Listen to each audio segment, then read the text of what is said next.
Hello everyone, welcome to all. In this video, we are going to discuss our next topic of straight lines, angle between two lines. यहाँ पर हमारे पास दो lines हैं L1 और L2. इसकी x axis के साथ inclination जो ये मेक कर रही हैं θ1 एंड θ2 और इनके बिटवीन का जो एंगल है हमारे पास वो है थीटा. हमने कंसीडर किया है कि जो L1 लाइन का स्लोप है वो है m1 और L2 का स्लोप है m2. हम इसको लिखेंगे स्लोप ऑफ लाइन L1. ये हमारे पास होगा एंड θ1 बिकॉज इसकी इंक्लिनेशन बन रही है θ1 और we can write it as m1. और जो स्लोप ऑफ L2 है उसको लिखेंगे tan θ2 और इसको अगेन लिखेंगे m2 के नेम से.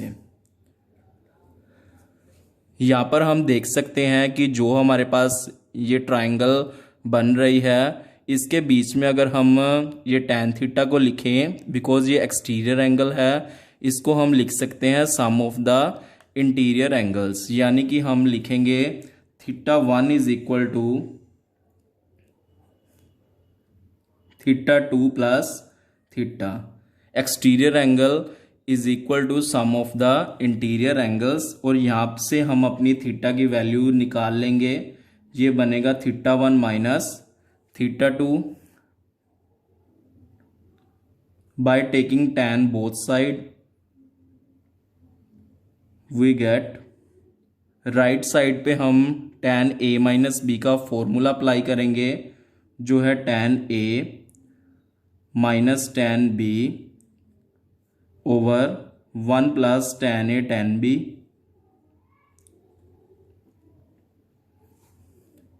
इनकी अब हम वैल्यूज लिख देंगे.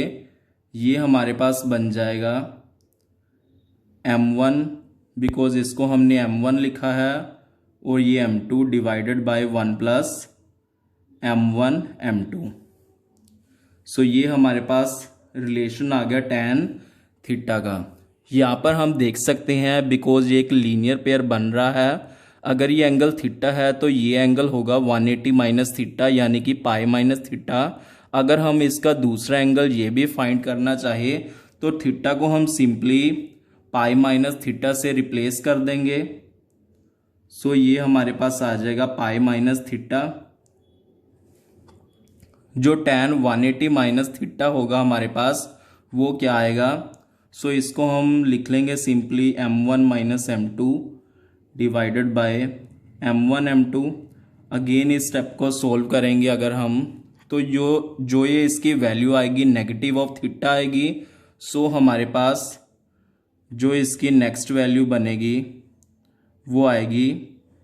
सो जो नेगेटिव वैल्यू जो इसकी माइनस tan थीटा होगा ये हमारे पास होगा negative of tan theta. So tan theta की हमारे पास वैल्यू आएगी m1 minus m2 divided by 1 plus m1 और m2. सो हमारे पास दो वैल्यूज आ जाएंगी. एक तो पॉजिटिव आएगी, ये नेगेटिव साइन यहाँ पे चला जाएगा और एक नेगेटिव वैल्यू आ जाएगी. इसको हम लिखेंगे ऐसे.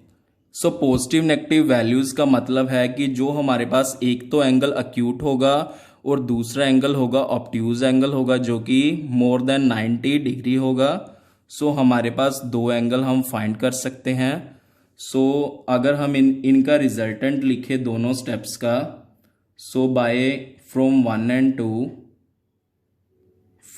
एंड 2 जो हमारे पास बनेगा tan theta is equal two plus minus m1 minus m2 over 1 plus m1 m2.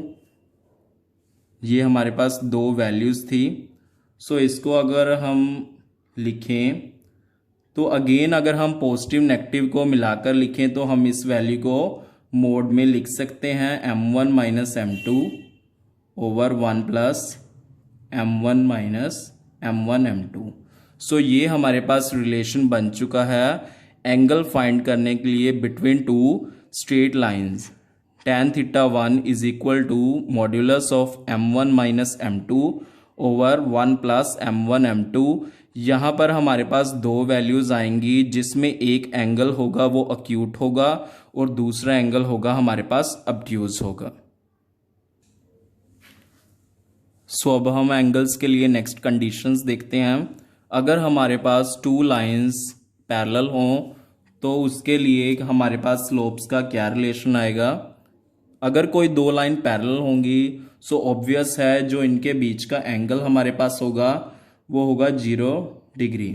सो जो थीटा आ जाएगा इस केस में वो हमारे पास आएगा 0। अगर हम यहाँ पर थीटा की वैल्यू सब्स्टिट्यूट करते हैं जो ये फॉर्मूला अभी अभी हमने डिराइव किया है, सो tan 0 हो जाएगा, ये 0 ही होगा। सो जो हमारे पास बनेगा M1 minus M2 over 1 plus M1 M2, ये हमारे पास बन जाएगा 0। अगर इसको हम सोल्व करें तो ये हमारे पास आ जाएगा M1 minus M2 is equal to 0। It means M1 is equal to M2। यानी कि अगर कोई दो लाइंस हमारे पास पैरेलल होंगी तो उन दोनों लाइंस का स्लोप क्या होगा, इक्वल हो जाएगा। यानी कि कोई दो लाइन पैरेलल हैं उनके स्लोप्स बिल्कुल सेम होंगे। M1 is equal to M2। So next देखते हैं। यहाँ पर हमारे पास दो परपेंडिकुलर लाइंस हैं, यानी कि इनके बीच का जो हमारे पास एंगल है वो है 90 डिग्री। इनके बीच का हमारे पास एंगल है 90 डिग्री। अगर हम ये इसी रिलेशन में इसकी वैल्यू सब्स्टिट्यूट करें, सो नेक्स्ट देखते हैं। इसमें हमारे पास tan 90 होगा, वो हम जानते हैं कि नॉट डिफाइंड होगा, यानी कि M1 minus M2 over 1 plus M1 M2 जो हमारे पास आ जाएगा ये इन्फिनिटी आ जाएगा। अगर ये नॉट डिफाइंड है तो यानी कि इसके डिनोमिनेटर को 0 होना चाहिए। सो इसका मतलब है अगर ये टर्म हमारे पास इनफाइनाइट बनेगी यानी कि इसका डिनोमिनेटर को 0 होना पड़ेगा। सो ये हमारे पास बनेगा इज इक्वल टू 0। इसको सोल्व करने पर हमारे पास ये आ जाएगा M1 M2 is equal to negative of 1। So हमारे पास ये रिलेशन आ गया है। अगर कोई दो लाइन परपेंडिकुलर हो, ये पैरेलल लाइंस के लिए रिलेशन है और ये परपेंडिकुलर लाइंस के लिए रिलेशन आ गया है। आई होप कि आपको समझ में आया होगा। If you are new on my channel then please subscribe to my channel and thanks for watching this video.